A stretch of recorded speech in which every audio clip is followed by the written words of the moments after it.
All right, this is the CNN News 18 mega exclusive. Fresh fighting between Chin resistance group in Myanmar's Phalam township. Intelligence sources have confirmed to CNN News 18 that the arms trafficking via Longtlai with seized weapons linked to Myanmar rebel groups, and this has reignited the instability along the Indo-Myanmar border, causing major inflow of refugee wave into Mizoram. And the top security sources have also revealed that on July 2nd, the CNDF has set up unauthorized checkpoints in the villages, inspecting phones, extorting civilians and asserting control, and this has caused an armed response from the CDF. I'm now joined by CNN News 18's Anand Narasimhan on this broadcast. Over to you, Anand. Well, this is a serious concern on Bharat's eastern front because both Manipur and Mizoram will get affected by it. Now, the Chin Defence Army or the Chin Defence Forces have declared a state of emergency, which is a cause for concern. And you have the rebel groups, CNDF, which is now established control over a certain region along that in the unfenced Indo-Myanmar border. Now, this is also causing a huge refugee movement.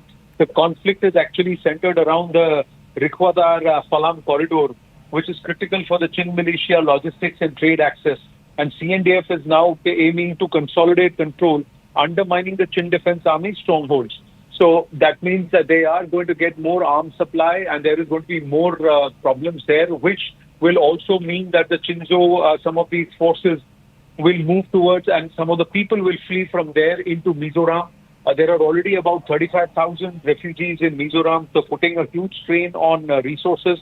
Now we are given to understand that at least 245 new refugees have entered Mizoram through the Dokhata region. Now, this only will also create issues locally because the Chin-Meitei conflict will be pushed.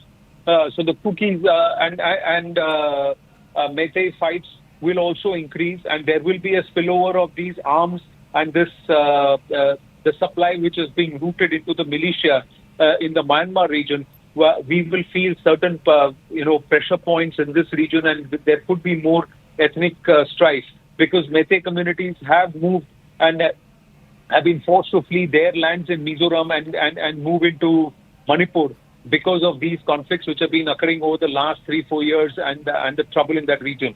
But this recent escalation is also going to deepen this ethnic mistrust. Now, on top security sources are telling CNN News 18 that on the 2nd of July, CNDF actually set up unauthorized checkpoints in the Kwatli village, inspecting phones, extorting civilians and asserting control. And this caused an armed response from the CDF.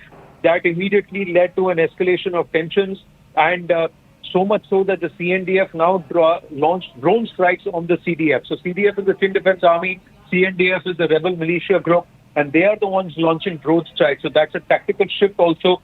And also that shows that there is going to be a heightened level of civilian panic in and around that region. The Chin Unification Accord brokered in Aizawl has actually disintegrated, and the CDF state of emergency, this was declared on the 16th of June, confirms this entire breakdown of internal unity.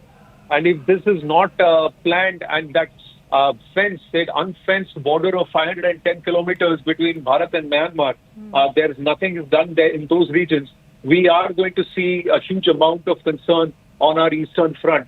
And this is something which we should be mindful that the Chinese or the CCP and the PLA will be very keen to take advantage of, because disturbances on our eastern border means deflection of our resources on the northeast side away from Arunachal and along the LAC, and concentration further down towards the Myanmar-Bangladesh region.